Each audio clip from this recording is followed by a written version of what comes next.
Bismillahirrahmanirrahim. Assalamualaikum warahmatullahi wabarakatuh.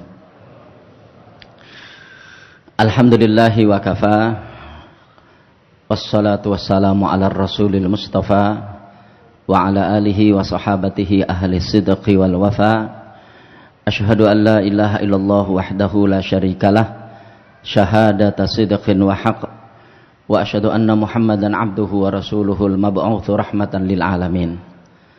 Allahumma salli wa sallim wa barik ala nabiyyika wa habibika Muhammadin wa ala alihi wa ashabihi tayyibin at-tahirin wa man salaka sabilahum wa tarassama khutahum wa nahaja manahijahum bi ihsanin ila yaumiddin. Faqala ta'ala fi kitabihil karim wa huwa astaqul qailin. A'udzu billahi minasyaitonir rajim. Ya ayyuhalladzina amanu taqullaha haqqa tuqatih wala tamutunna illa wa antum muslimun. Asbahna wa asbahal mulku lillahi walhamdulillahi la syarikalah la ilaha illa huwa wa ilaihin nusyur. Asbahna ala fitratil islami wa kalimatil ikhlas wa ala dini nabiyyina Muhammadin sallallahu alaihi wasallam wa ala millati abina Ibrahim hanifa wa ma kana minal musyrikin. Raditu billahi rabba wa bil islami dina wa bi Muhammadin nabiyya wa rasula. Subhanallahi wa bihamdihi adada khalqihi wa ridha nafsihi wa zinata arshihi wa midada kalimatihi. Bismillahilladzi la yadurru ma asmihi syai'un fil ardi wala fis sama' wa huwas sami'ul alim. Allahumma inna na'udzubika min an nusyrika bika syai'an na'lamuh wa nastaghfiruka lima la na'lamuh. Para bapak, ibu dan saudara-saudara sekalian, khususnya jajaran pengurus takmir Masjid Namira yang saya hormati, alhamdulillah kita bersyukur dan tidak henti-hentinya kita terus bersyukur kehadirat Allah Subhanahu wa taala atas nikmat dan karunia yang dianugerahkan kepada kita. Wabil khusus di pagi ini Allah Subhanahu wa taala kembali membangunkan kita dalam keadaan iman, dalam keadaan Islam, dalam keadaan sehat, yang karenanya kita bisa mengawali lembaran kehidupan kita pada pagi ini dengan beribadah kepada Allah Subhanahu wa taala. Kita tunaikan salat subuh dengan berjamaah dan tentu kita berdoa mudah-mudahan keseluruhan amal kita ini diterima oleh Allah Subhanahu wa taala. Para bapak dan ibu sekalian, pada kesempatan ini saya ingin menyampaikan sebuah materi yang sama sekali tidak asing, karena inilah yang kita hidupi hari-hari. Artinya tidak ada satupun orang yang tidak kena masalah ini dengan kadarnya masing-masing.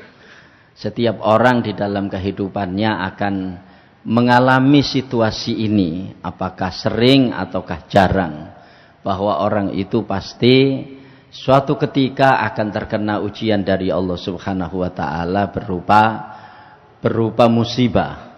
Nah, musibah di sini apakah musibah secara individu ya, ataukah musibah secara komunal. Dan musibah-musibah ini seringkali terkait dengan persoalan yang tidak hanya menyangkut dirinya, tapi juga persoalan yang menyangkut orang-orang yang ada di sekitarnya, bahkan menyangkut hal-hal yang lebih luas dari itu yang terkait dengan yang ada di alam raya ini. Kemarin saya membaca artikel yang saya kira cukup menarik ya, bahwa sekarang ini sudah sekitar 4.700 miliar kubik ya, es yang ada di Greenland, yang ada di kutub utara itu mencair. Nah, karena terjadi pencairan es yang sangat dahsyat itu, akhirnya tinggi rata-rata laut itu ya bertambah antara 1,5 sampai 2 cm. Nah, kalau hitungan 1,5 sampai 2 cm kalau di kolam kita ini mungkin kecil sekali gitu. Tapi ini laut secara keseluruhannya. Dan karena itulah negara-negara yang sekarang ini berada di dekat kutub utara itu lagi was-was, terutama negara adidaya yang bernama yang bernama Amerika. Sehingga beberapa waktu yang lalu saya pernah menyampaikan, seumur-umur belum pernah New York itu banjir, dan banjirnya itu banjir bandang. Ya, kenapa? Karena terjadinya pencairan es yang ada di kutub utara. Nah, kenapa mencair? Karena memang lapisan ozon itu sudah sangat panas gitu ya, sehingga es yang mestinya tidak boleh mencair itu akhirnya kemudian mencair. Pencairan itu kemudian menyebabkan terjadinya ketidakseimbangan ekosistem di seluruh dunia. Dan karena itulah sekarang ini kalau kita lihat hal-hal yang terkait dengan ketidakseimbangan ekosistem ini, inilah yang kemudian menjadi musibah kolosal yang akan dialami oleh umat manusia. Kalau kita melihatnya dari sisi fenomena alam, itu sudah selesai. Memang sudah waktunya seperti itu. Ya, ketika kemudian lapisan ozon yang sudah sangat panas, maka terjadilah pencairan. Tapi kalau dalam perspektif agama, tentunya kita tidak hanya melihatnya dari sisi itu. Tentu harus dilihat dari sisi yang lain. Apa kira-kira yang menyebabkan itu terjadi, dan kemudian kira-kira nanti apa dampaknya secara spiritual yang akan dialami oleh umat manusia. Kenapa? Karena pada saat ketidakseimbangan ekosistem itu terjadi, ya, maka yang akan terjadi berikutnya dan berbarengan dengan terjadinya itu adalah ketidakseimbangan perilaku manusia. Sehingga hampir kita lihat di dalam dunia ini, Bapak sekalian, begitu terjadi ketidakseimbangan ekosistem, atau mungkin sekarang ini yang kita kenal dengan istilah climate change, ya, terjadi perubahan iklim, ya, ketika terjadi perubahan iklim itu tidak hanya berubah yang terkait dengan persoalan iklimnya, tapi itu juga menyangkut perubahan perilaku manusia. Dan karena itulah setiap kali terjadi ketidakseimbangan ekosistem, pada saat yang sama terjadi pula perubahan perilaku manusia. Bukan perubahan perilaku menuju ke arah yang lebih baik, tapi perubahan perilaku yang tidak baik, gitu ya. Jadi bayangkan ketika misalnya sekarang ini begitu terjadi anomali iklim, ya, di mana yang mestinya musim hujan kemarau mestinya kemarau hujan, atau ketika hujan tidak diprediksi bagaimana luar biasanya hujan itu, ya, pada saat yang sama muncul perilaku-perilaku manusia yang menyimpang berbarengan ketidakseimbangan ekosistem yang terjadi tersebut. Nah, inilah yang kemudian saya sebut sebagai sebuah musibah komunal yang dialami oleh siapa saja. Dan ternyata di dalam hadis itu dikisahkan atau diceritakan bahwa perubahan-perubahan ekosistem itu sesungguhnya adalah musibah yang diturunkan oleh Allah Subhanahu wa taala kepada manusia akibat perubahan perilaku manusia yang tidak baik. Nah, mungkin barangkali ini sebagai sebuah catatan buat kita semuanya, karena pada saat yang bersamaan mungkin kecil atau besar kita ini punya andil, ya, di dalam ketidakseimbangan ekosistem tersebut. Baik, di ayat yang ke-30 dari surat Asy-Syura, surat yang ke-42, ya kan, di sana Allah Subhanahu wa taala berfirman begini. A'udzubillahi minasyaitonirrajim. Wa ma asabakum min musibatin fabima kasabat aydikum wa ya'fu an katsir. Ya.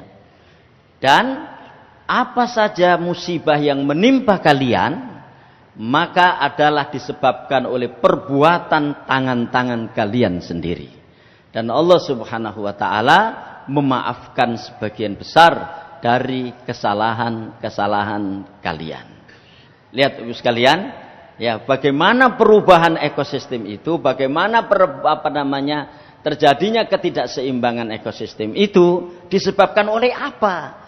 Disebabkan oleh bima kasabat aidikum, ya, akibat ulah dari tangan-tangan kalian sendiri.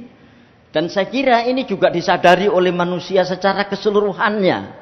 Ketika mereka tanpa kendali melakukan pembabatan hutan misalnya, maka yang terjadi adalah perubahan ekosistem. Resapan jadi berkurang sehingga hujan sedikit saja kemudian terjadi banjir. Dan kalau kita lihat di Indonesia ini, ya kan, hampir setiap provinsi, ya tidak terkecuali, hampir setiap provinsi di 34 provinsi yang ada di Indonesia ini, setiap kali hujan itu mesti terjadi banjir. Dan banjir yang terjadi sekarang ini, mungkin banyak di antara kita yang mengetahuinya, itu berbeda dengan banjir-banjir yang kita alami 10-15 tahun yang lalu. Saya masih ingat betul ketika masih kecil, ya, ketika masih di SD, itu ada banjir. Dan bahkan kalau banjir itu lama. Kalau kita sekolah itu biasa bawa pancing. Guru menerangkan di depan kelas, kita di belakang mancing. Ya, itu biasa dulu, dan itu hal-hal seperti itu kita anggap sesuatu yang biasa. Kenapa ya? Karena seperti itu, airnya tenang dan seterusnya. Dan kita bahkan mengatakan, ya, ketika orang lain mengatakan kulo banjir kulo gak enak, kita mengatakan biasa-biasa saja karena di dalam banjir itu ada pemerataan rizki, ya kan? Kenapa? Karena tambak-tambak itu pada tenggelam, sehingga ikannya kemudian kemana-mana, sehingga mereka-mereka yang tidak memiliki tambak pun bisa merasakan ikan. Jadi situasi banjir 25-30 tahun yang lalu itu berubah dengan situasi banjir yang ada sekarang. Banjir yang ada sekarang langsung diumumkan sekian rumah hanyut, sekian orang hilang, ya kan? Dan seterusnya. Ini saya dengar katanya anak Gunung Krakatau yang ada di Selat Sunda ini meletus. Ya mudah-mudahan sih tidak sampai ke Jakarta ya, tapi kemarin Jakarta agak terasa sedikit katanya. Ya. Jadi kita kembali kepada ayat ini, bahwa musibah yang menimpa kita semuanya ini adalah akibat perbuatan tangan-tangan manusia. Nah, inilah maha pemurahnya Allah Subhanahu wa taala, ya. Allah masih memaafkan kita untuk itu. Ya. Dan Bapak sekalian, kita perlu melihat kembali, ya, ayat-ayat Al-Qur'an tentang kisah-kisah umat masa lalu. Lihat bagaimana kisah-kisah umat masa lalu. Begitu terjadi penyimpangan moral yang luar biasa yang mereka alami, Allah Subhanahu wa taala menurunkan musibah berupa ketidakseimbangan ekosistem. Ya, jadi bagaimana kaum Ad kemudian dihujani dengan hujan batu gitu ya. Bagaimana dengan kaum Tsamud yang perkampungan mereka dibalik oleh Allah Subhanahu wa taala, yang sekarang masih ada tanda-tandanya di sebuah tempat namanya Petra yang ada di Yordan itu. Perkampungan mereka itu masih utuh semua tapi berantakan. Ya. Jadi ada terkait erat antara penyimpangan perilaku yang dialami oleh manusia dengan musibah yang datang dari Allah Subhanahu wa taala tersebut. Maka di ayat ini Allah berfirman, "Wa ma asabakum min musibatin fabima kasabat aydikum wa ya'fu an katsir." Nah, sekalian, tetapi saya ingin mengatakan pada kesempatan ini, ayat ini tidaklah berkonotasi negatif. Ini penting kita garis bawahi di sini. Ayat ini tetap konotasinya sangat-sangat positif, sehingga kita jadi tahu apa sesungguhnya fungsi musibah itu bagi kita. Ya kan? Apa sesungguhnya fungsi musibah itu bagi kita. Sebagai sebuah catatan, di dalam Al-Quran itu Allah Subhanahu wa taala menyebut musibah dengan berbagai macam derivasinya itu 77 kali. Ya, 77 kali, 33 kali menggunakan kata kerja fi'il madhi, kemudian 32 kali menggunakan kata kerja fi'il mudhari, dan 22 kali menggunakan isim masdar, yaitu kata musibah. Itu 12 kali. Nah, kita kembali di sini. Jadi kalau kita lihat di ayat ini, ya, ada sisi yang sangat positif yang bisa kita ambil di sini. Kita di sini jadi tahu tentang apa fungsi musibah, yang minimal, ya, kalau seorang mukmin itu cerdas, maka dia akan melihat musibah itu memiliki 3 fungsi. Pertama, fungsi evaluasi. Ya. Ketika kita kemudian mengalami persoalan sulit yang terjadi, Bapak sekalian, maka orang-orang yang beriman itu akan refleks tuh. Apa ini sesungguhnya yang terjadi? Dan kemudian dia mengevaluasi perjalanan hidupnya sampai kemudian musibah itu bisa terjadi.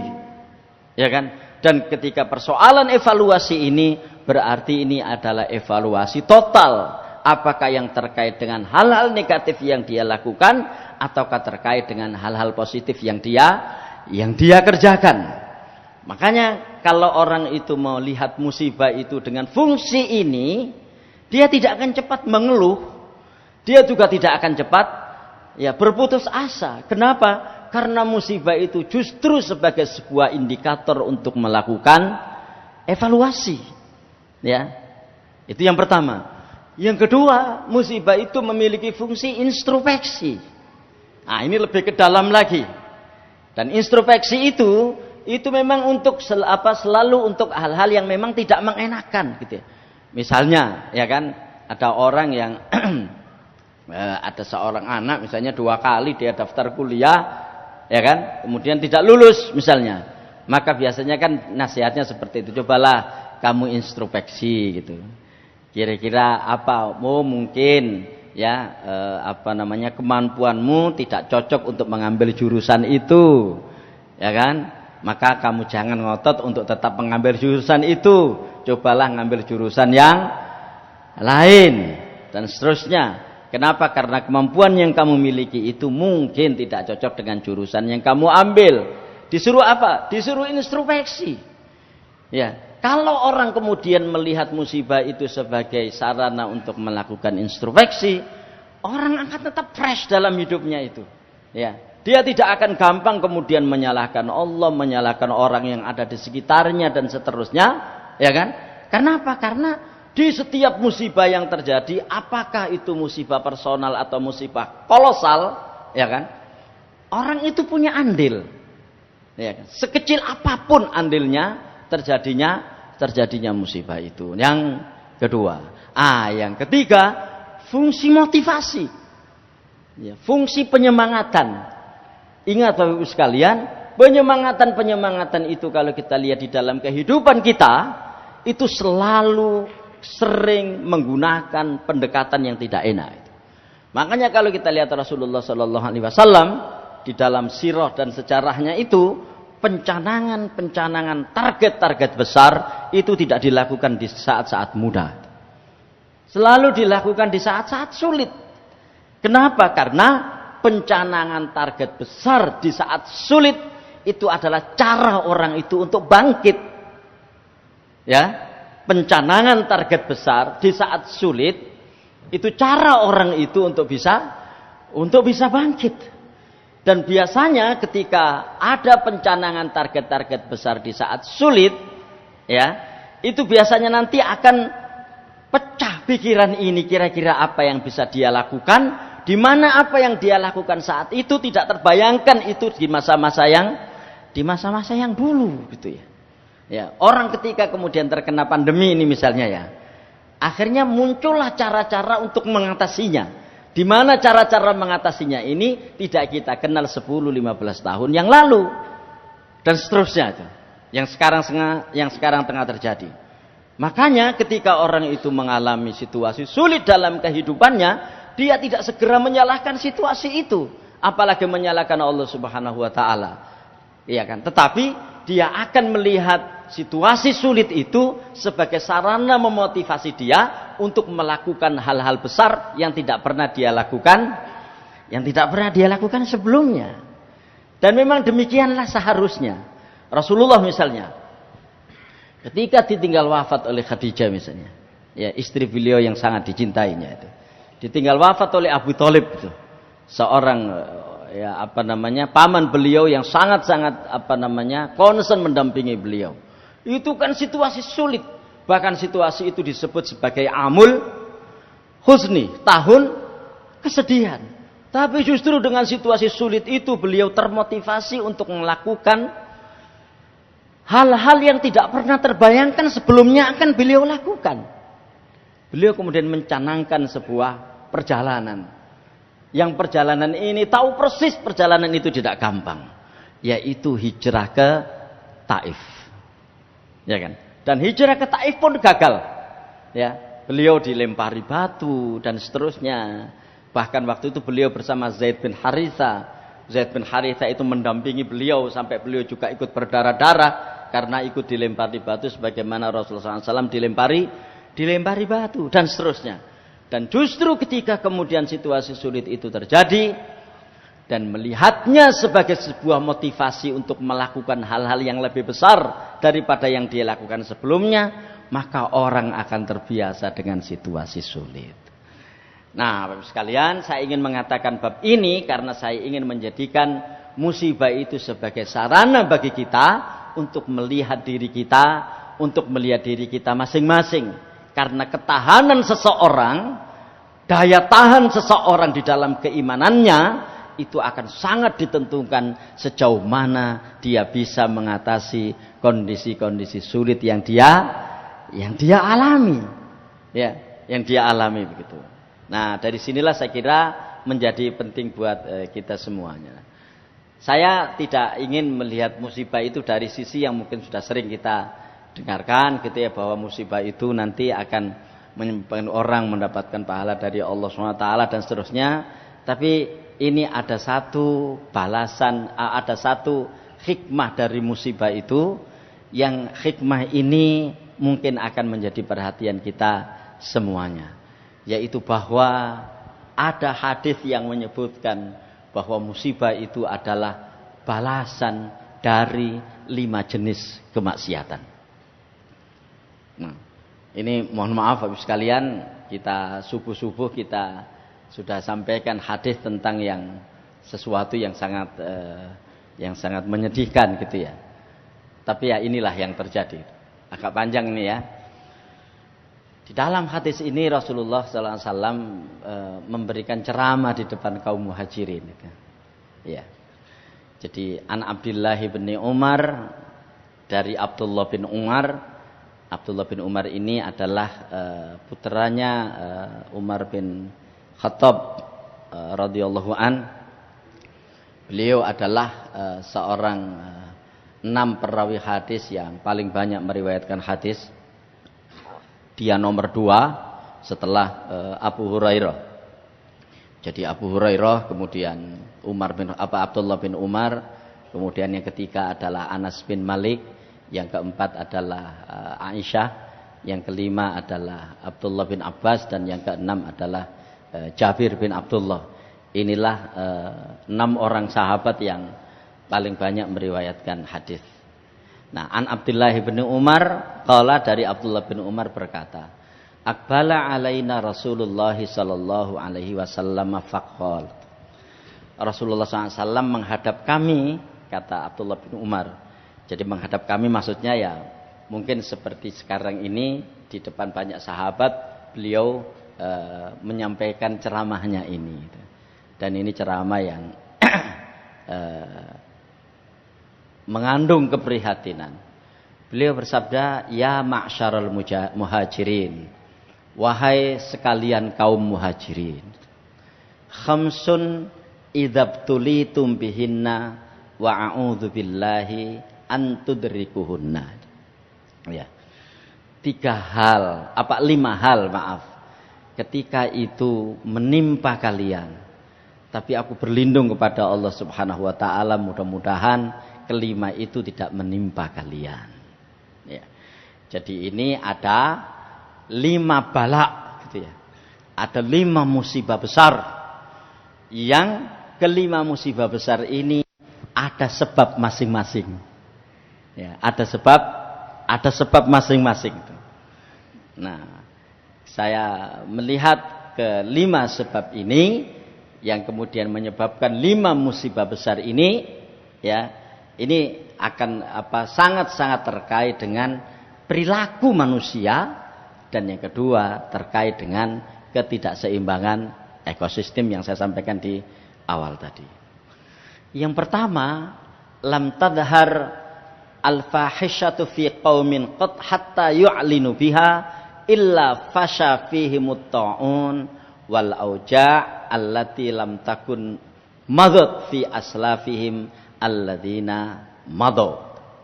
Jadi yang pertama, tidaklah perbuatan keji di suatu kaum kemudian mereka melakukannya dengan terang-terangan, kecuali akan tersebar di tengah-tengah mereka penyakit ta'un dan kelaparan yang belum pernah terjadi terhadap para pendahulu mereka. Nah, di sini Bapak sekalian yang pertama-tama itu. Kemudian yang kedua, ya, walam yang kusul mikyala wal mizana illa ukhidu bisinin wa syiddatil maunati wa jawris sultani alaihim. Gitu. Tidaklah mereka mengurangi takaran dan timbangan kecuali mereka akan disiksa dengan kemarau panjang, kesulitan hidup dan penguasa yang zalim. Yang kedua. Kemudian yang ketiga, walam yamna'u zakata amwalihim illa muni'ul qadra minas sama'i walaulal bahaimu lam yumtaru, gitu. Tidaklah mereka menolak membayar zakat dari harta-harta mereka kecuali dicegah untuk mereka turunnya hujan dari langit. Kalau bukan karena hewan-hewan ternak niscaya mereka tidak akan diberi hujan. Ya, itu yang ketiga.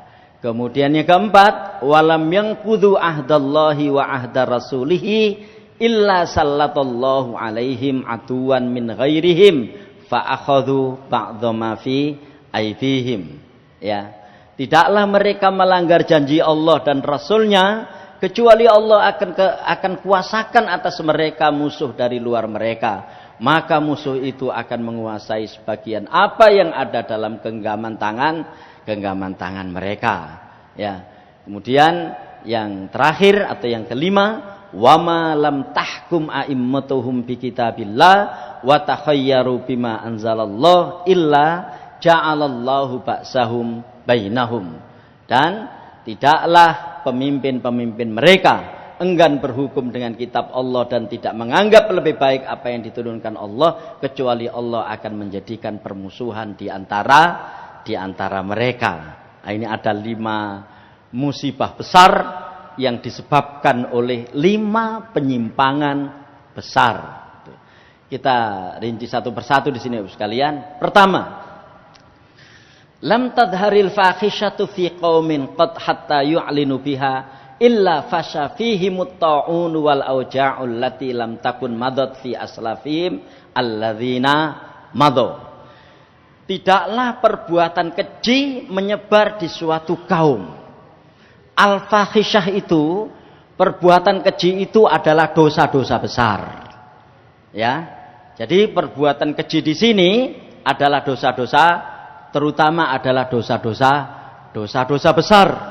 Dan sekalian, kita lihat sekarang ini, dan mudah-mudahan juga bukan termasuk kita, naudzubillah, betapa dosa-dosa besar yang sekarang tengah terjadi itu sudah terbiasa kita lihat, dan kemudian terbiasa orang mengumumkan apa yang dia lakukan itu. Ya kan? Mengumumkan apa yang dia lakukan itu. Orang sudah tidak lagi malu ketika dia mengatakan berzina, orang sudah tidak lagi malu ketika dia minum minuman keras, bahkan kemudian dosa-dosa besar ini dibuat sistemnya. Sehingga kemudian ketika melakukannya itu dilindungi oleh sistem. Sampai kemudian naudzubillah min dzalik, ketika ada orang yang kemudian melakukan ingkarul mungkar, ketika ada orang menasehati, justru orang yang menasehati ini yang dianggap salah. Kenapa? Karena dia menasehati untuk sesuatu yang dianggap sudah tersistem. Kita masih ingat beberapa bulan yang lalu di tengah-tengah pandemi, ya kan, 2021, ya kan, ada sebuah peraturan waktu itu yang dikeluarkan oleh pemerintah, tapi akhirnya kemudian dicabut, bahwa ada 4 provinsi yang dilegalkan untuk membuat peraturan tentang minuman keras. Masih ingat kita waktu itu? Ya, ada Bali, Sulawesi Utara, Nusa Tenggara Timur dan Papua. Ya, dan kemudian Papua sendiri protes waktu itu. Ya, Papua sendiri protes. Kenapa? Karena justru gara-gara minuman keras itulah, ya, orang-orang di Papua waktu itu sangat terganggu dengan iklim kerja mereka. Terjadi ketidakseimbangan akal pikiran yang ketidakseimbangan akal pikiran ini kemudian mengganggu kinerja mereka. Bayangkan kalau orang itu bekerja dalam keadaan mabuk misalnya. Ya, bayangkan kalau orang itu kerja dalam keadaan ketidakseimbangan pikirannya, atau dalam bahasa Jawa mendem misalnya. Kira-kira apa yang akan dia lakukan? Apa yang akan dilakukan orang ketika bekerja dalam kondisi mabuk? Ya. Nah, di sini. Nah, sekalian di sini Allah Subhanahu wa taala lewat Rasulnya Muhammad SAW bersabda di sini, tidaklah perbuatan keji itu menyebar di suatu kaum kemudian melakukannya dengan terang-terangan kecuali akan tersebar di tengah-tengah mereka ta'un. Ta'un itu virus. Ya. Dan kelaparan yang belum pernah terjadi terhadap para pendahulu mereka. Nah, saya kira kalau ini kita mengambil sebuah penjelasan, mungkin tidak terlalu sulit kenapa ini bisa terjadi. Kenapa? Karena dosa-dosa besar itu adalah virus kejiwaan. Itu adalah virus jiwa. Dan ketika virus jiwa ini tersebar, ya kan, tidaklah terlalu sulit kemudian pada saat yang sama virus-virus jiwa ini akan menimbulkan virus-virus fisik yang dahsyat. Ya kan? Virus-virus fisik yang dahsyat. Gitu. Nah, sekalian saya kira ya mudah-mudahan sih belum terjadi, tapi sepertinya fenomena ini sudah terjadi. Betapa banyak sekarang ini jenis virus yang kita tidak pernah mengenalnya 15-10 tahun yang lalu. Dan bahkan manusia itu sadar bahwa virus-virus itu terjadi karena penyimpangan perilaku sosial. Ya. Jadi virus-virus itu terjadi karena penyimpangan perilaku sosial. Ya kan? Kita masih ingat HIV kan? Mengapa virus HIV itu ada? Ya, mengapa virus HIV itu muncul? Kenapa itu muncul? Itu kan karena akibat dari penyimpangan seksual yang dilakukan oleh manusia dengan melakukan hubungan sejenis gitu. Tapi kendati demikian, betapa mereka juga sampai sekarang masih berusaha bagaimana hubungan sejenis ini bisa dilindungi oleh undang-undang. Ya kan? Di negara-negara Eropa misalnya, orang akan terbiasa melakukan itu. Bahkan sekarang ini satu persatu negara di Eropa, ya, itu sudah mulai dilegalkan yang bernama hubungan sejenis. Padahal hubungan sejenis ini mereka sadar betul itu menyebabkan virus yang sangat dahsyat yang sampai sekarang belum diketemukan obatnya. Coba lihat bagaimana pikiran manusia di sisi itu. Jadi ketika hawa nafsu itu menguasai manusia, maka pasti yang akan hilang adalah akal sehatnya. Ya. Pasti yang akan hilang adalah akal sehatnya. Jadi ketika Allah Subhanahu wa taala memberitahu kita di dalam banyak ayatnya tentang bagaimana umat-umat masa lalu yang disiksa akibat penyimpangan seksual yang mereka lakukan, sesungguhnya itu sudahlah cukup menjadi cermin. Cuma memang sedikit di antara manusia itu yang mau bercermin. Nah, apa ini kaitannya dengan kita, Bapak sekalian? Kaitannya dengan kita, jangan sekali-kali kita kemudian terlibat ada di situ. Apakah terlibat di dalam perlakuannya, naudzubillah, ataukah terlibat di dalam menyetujui hal-hal yang tidak sesuai dengan apa yang menjadi garis ketetapan Allah Subhanahu wa taala di situ. Sekarang ini kan sudah mendesak terus ini. Bagaimana penyimpangan-penyimpangan ini bisa dibenarkan secara sistem. Nah, ini kan sudah kejadian kan? Betapa banyak virus-virus sekarang ini yang kita tidak pernah mengenal sebelumnya. Ya, yang sekarang ada istilah mutasi lah, ya, transmisi lah dan seterusnya itu. Dan kita tidak tahu. Ya, ini katanya kata para ahli itu kenapa yang corona sekarang ini dinamakan Omikron. Omikron itu kalau tidak salah artinya kan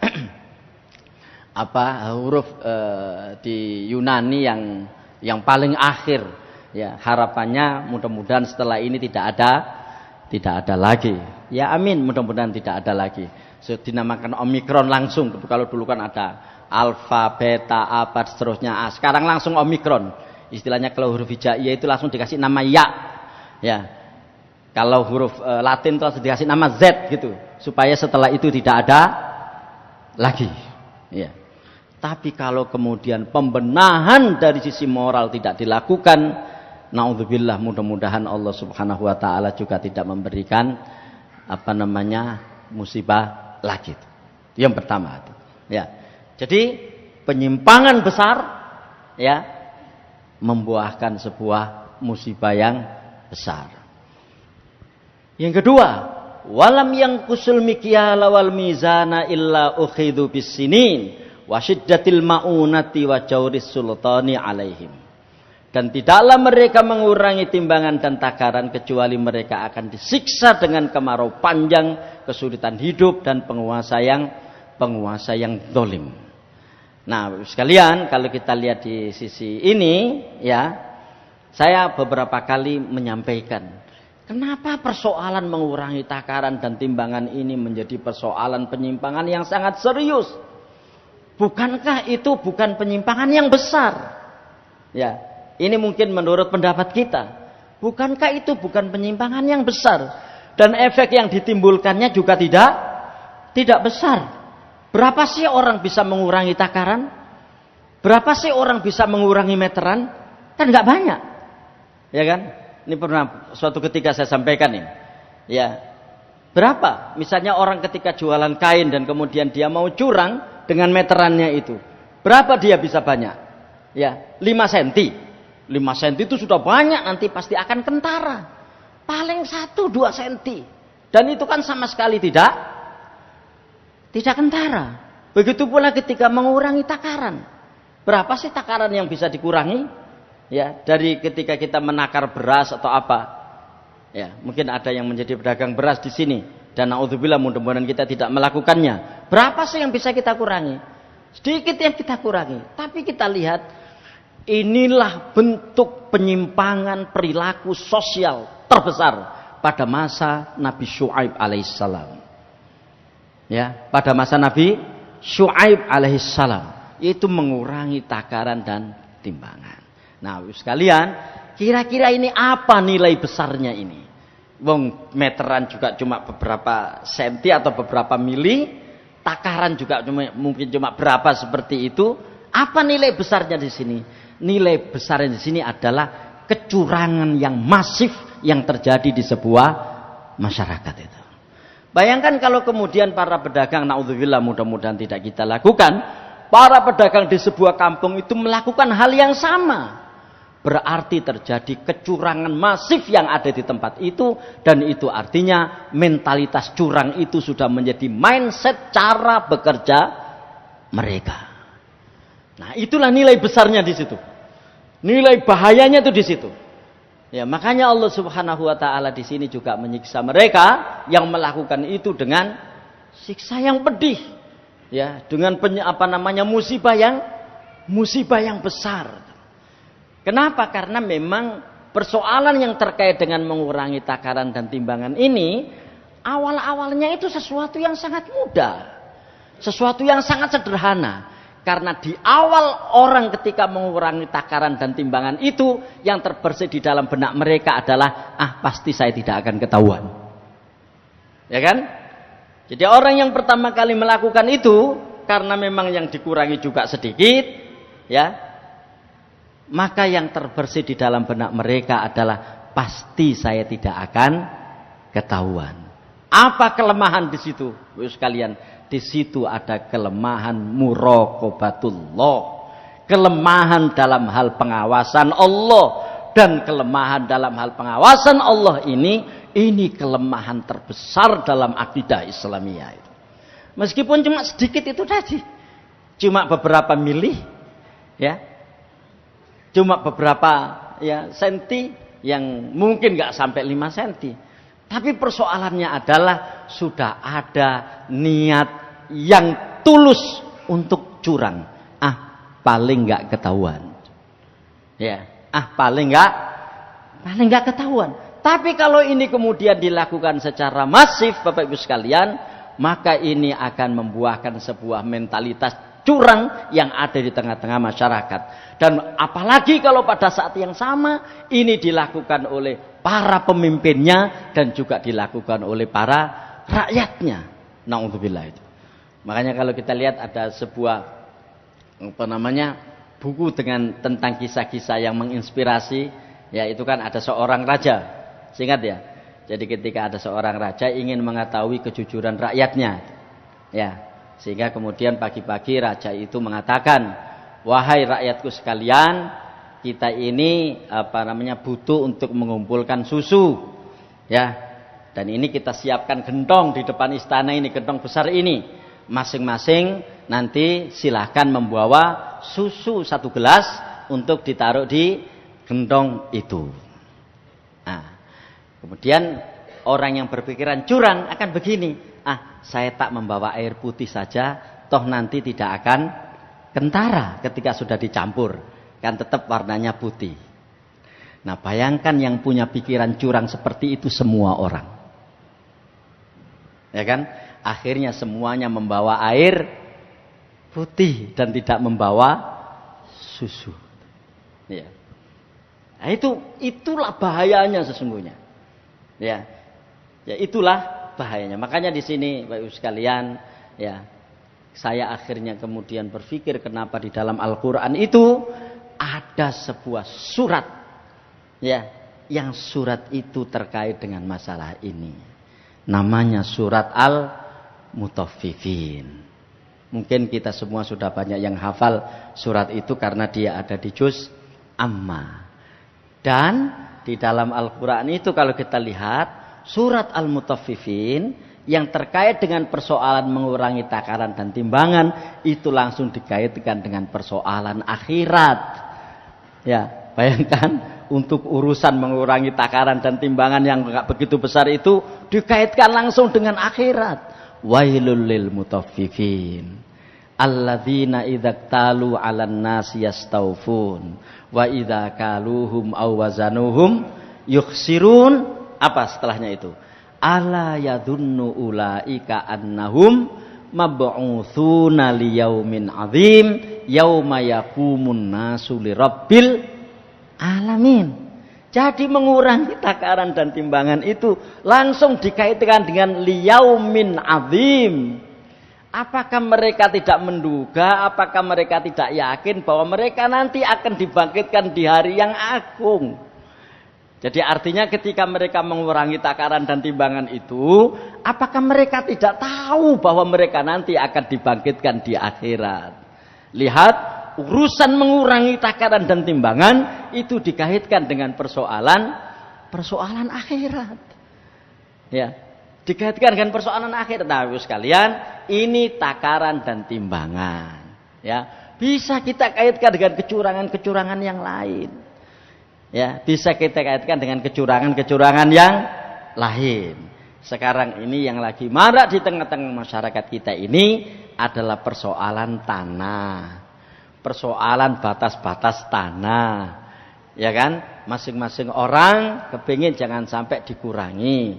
Tapi mungkin di tengah-tengah seperti itu ada orang-orang yang sengaja ingin melakukan kecurangan di sisi itu. Memang sedikit, paling kalau kita mau curang tentang tanah yang kita miliki cuma berapa? Ya paling banyak 0,5 meter misalnya, ya kan? Dan itu kita perjuangkan habis-habisan, padahal itu bukan milik kita. Itu juga bagian dari ini, ya kan? Bahkan ada sebuah hadis, ya, mungkin satu ketika kita akan bawakan hadis itu, barang siapa yang menggasap tanah orang yang itu bukan miliknya, maka tanah itu akan ditimpakan kepadanya di neraka nanti, misalnya, ya kan? Nah, ini kan situasi-situasi seperti ini itu akan sering kita jumpai, sehingga cekcok, konflik persoalan tanah itu masih banyak kita jumpai di masyarakat kita, dan tentu mudah-mudahan bukan termasuk kita. Yang ketiga, walam yamna'u zakata amwalihim illa muni'ul qatra minas sama'i walau lal bahaimu lam yumtaru. Dan tidaklah mereka menolak membayar zakat dari harta-harta mereka kecuali dicegah untuk mereka turunnya air dari langit. Kalau bukan karena hewan-hewan ternak, niscaya mereka tidak akan diberi hujan. Jadi ketika ini terjadi Bapak Ibu sekalian, kemudian turun hujan, kalau kita lihat di dalam hadis ini, ketahuilah sesungguhnya hujan itu bukan untuk kita, Hujan itu diperuntukkan oleh Allah Subhanahu wa taala buat binatang-binatang ternak yang ada di sekitar kita. Kenapa? Karena naudzubillah min dzalik, manusia-manusianya telah melakukan penyimpangan besar. Apa penyimpangan besarnya itu? Tidak mau menunaikan zakat. Ya, tidak mau menunaikan zakat. Dan kalau kita lihat di antara penyimpangan terbesar yang terjadi pasca wafatnya Rasulullah Shallallahu Alaihi Wasallam, itu adalah mereka tidak mau membayar zakat. Dan ketika mereka tidak mau membayar zakat, kalau kita lihat di dalam sejarah, oleh Abu Bakar As-Siddiq itu dikategorikan sama dengan orang yang murtad dari agama. Makanya kemudian beliau waktu itu membuat keputusan untuk memerangi orang-orang murtad. Apa ciri orang-orang murtad waktu itu? Cirinya adalah mereka mengaku menjadi nabi, yaitu yang bernama Musailamah Al-Kadzdzab, ya kan? Dan yang kedua, mereka tidak mau menunaikan zakat. Sampai kemudian Abu Bakar mengeluarkan istilahnya statement terakhirnya, pernyataan terakhirnya tentang persoalan zakat ini. Beliau mengatakan, ayang kusuhadatin wa ana hayy, gitu ya. Apakah ajaran Islam ini akan berkurang? Apakah Islam ini akan berkurang ajarannya sementara aku Abu Bakar masih hidup? Gitu. Nah, Bapak Ibu sekalian, waktu itu kan karena orang mau menghilangkan zakat itu dari rukun Islam. Ya kan? Dan ketika mereka mendeklarasikan diri untuk tidak mau untuk menghilangkan zakat dari rukun Islam, ya kan? Kan diawali dengan mereka tidak mau menunaikannya. Dan alhamdulillah tentu kita bersyukur kepada Allah Subhanahu wa taala, semua kita ini mesti pernah membayar zakat, ya kan? Minimal zakat fitrah, ya kan? Insyaallah, karena kalau zakat mal itu berarti di sana harus ada yang namanya kemampuan, ya. Yang kemampuan itu ditentukan oleh beberapa hal. Pertama sampai kepada nisab, dan kemudian harta itu sampai 1 tahun. Nah, Bapak sekalian, akhirnya kita bisa melihat di sini betapa penyimpangan besar yang bernama tidak mau menunaikan zakat itu akan membuahkan musibah besar di sini. Ya, membuahkan musibah besar di sini. Ini ya, sekali lagi hadis ini sahih diriwayatkan oleh Imam Ibnu Majah. Maksud saya, bagi kita yang Allah Subhanahu wa taala memberikan kemampuan untuk bisa menunaikan zakat, jangan sampai kita terlibat di sini. Jangan sampai kita termasuk orang yang ikut andil menciptakan musibah besar ini karena kita tidak mau menunaikan zakat padahal kita sudah waktunya menunaikan. Ya, itu yang ketiga. Yang keempat, walam yanqudu ahdallahi wa ahda rasulihi illa sallatallahu alaihim aduwan min ghairihim fa akhadhu ba'dama fi aidihim. Dan tidaklah mereka melanggar janji Allah dan Rasulnya, kecuali Allah akan kuasakan atas mereka musuh dari luar mereka, maka musuh itu merampas sebagian apa yang ada dalam genggaman tangan-tangan mereka. Jadi kira-kira bayangan saya seperti ini. Ya, kenapa sih orang itu kok gampang mengganggu kita? Ya, kenapa orang-orang asing itu kemudian gampang mengganggu kita? Kenapa orang-orang di luar itu kok gampang mengganggu kita? Maka barangkali evaluasinya itu di sini. Jangan-jangan ada banyak janji-janji kita kepada Allah dan Rasulnya yang kita langgar. Dan apalagi kita lihat sekarang ini Bapak sekalian, ada sebuah kecenderungan bahwa agama itu hanya menjadi pelengkap penderita, bukan pelengkap pelaku. Ya, menjadi pelengkap pelaku saja itu salah, karena agama itu fundamental. Ya, apalagi kemudian agama dijadikan sebagai pelengkap penderita. Orang akan kembali kepada agama ketika dia sedang dalam kondisi sulit dan merasa butuh terhadap agama itu. Ya kan? Begitu dia sakit, ya baru dipanggilkan orang, silakan bacakan Quran untuk anak saya yang sakit ini. Misalnya, ya, silakan diruqyah anak saya yang sakit ini. Itu ketika sakit. Begitu tidak sakit, gak pernah lagi menyentuh Al-Quran. Ya, saya kira ini juga catatan buat saya dan kita semuanya. Seringkali agama itu hanya untuk tambal butuh. Ya, kita baru memegang mukena kalau kita merasa dalam kondisi sulit. Oh, nek ngono aku butuh sholat supaya kesulitan itu hilang. Begitu kesulitan hilang, kita tidak lagi memegang mukena dan tidak lagi melaksanakan sholat. Begitu pula yang laki-laki dan seterusnya. Ketika agama itu kita jadikan sebagai tambal butuh, naudzubillah min dzalik, mudah-mudahan kita tidak demikian. Jangan salahkan kalau kemudian orang-orang di luar kita itu akan gampang mengganggu kita. Kenapa Bapak sekalian? Karena syahadat kita ini itu adalah fakta integritas tertinggi di dunia ini dan juga di akhirat nanti. Fakta integritas antara kita dengan Allah Subhanahu wa taala. Dan sesungguhnya ketika kita melakukan pengajian seperti ini, melaksanakan ibadah, kajian-kajian yang lainnya terkait dengan peningkatan kemampuan kita di dalam melaksanakan syariat agama, itu sesungguhnya dalam rangka untuk bisa melaksanakan fakta integritas kita antara kita dengan Allah Subhanahu wa taala. Begitu fakta integritas itu dilanggar, inilah akibatnya. Ya, begitu fakta integritas itu dilanggar, inilah akibatnya. Makanya ketika kemudian kenapa orang itu gampang mengganggu kita, kenapa mereka gampang mengacak-acak kita dan seterusnya, naudzubillah min dzalik, mari kita evaluasi, jangan-jangan terlalu banyaknya janji-janji kita kepada Allah Subhanahu wa taala yang kita langgar. Yang kelima, wa malam tahkum a'immatuhum bi kitabillahi wa yatakhayyaru bima anzalallah illa ja'alallahu ba'sahum bainahum.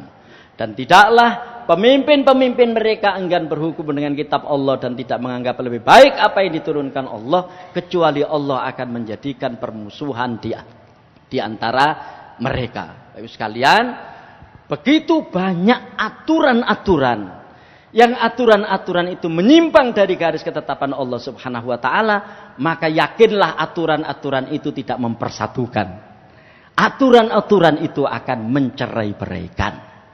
Ya, aturan-aturan itu akan mencerai-beraikan. Aturan-aturan itulah yang menjadi penyebab pemecah belahan di sebuah masyarakat. Makanya ya saya tidak tahu ini apakah kaidah ini mutlak benar atau ada salahnya. Ya mudah-mudahan ya tidak terlalu banyak salahnya. Di suatu tempat semakin banyak aturan itu diciptakan, ya kan? Maka berarti semakin tidak beraturan tempat itu. Ya. Semakin banyak aturan-aturan itu diciptakan, maka akan semakin tidak beraturan tempat-tempat itu. Apalagi kemudian aturan-aturan yang diciptakan itu menyimpang dari apa yang digariskan oleh Allah Subhanahu wa taala. Maka bisa dipastikan aturan-aturan itu tidak akan menyatukan. Dan aturan-aturan itu naudzubillah min dzalik akan mencerai-beraikan satu dengan yang lainnya. Ini hadis Rasulullah sallallahu alaihi wasallam. Nah, makanya Bapak sekalian, barangkali sebagai ya sebuah konklusi dari ini semuanya, meskipun ini juga sangat panjang tapi saya sangat ringkas, di surat Ar-Rum ayat yang ke-41 Allah berfirman begini. Dhaharal fasadu fil barri wal bahri bima kasabat aydin nas liyudhiqahum ba'dalladzi amilu la'allahum yarji'un. Telah nampak kerusakan di darat dan di lautan disebabkan karena perbuatan tangan manusia, supaya Allah merasakan kepada mereka sebagian akibat dari perbuatan mereka. Jadi perbuatan-perbuatan yang menyebabkan penyimpangan ekosistem yang ada, perbuatan-perbuatan yang menyebabkan kerusakan manusia di muka bumi ini, ya, itu kata Allah Subhanahu wa taala supaya Allah merasakan kepada mereka sebagian dari akibat perbuatan mereka. Nah, yang benar kemudian apa setelah peristiwa itu terjadi?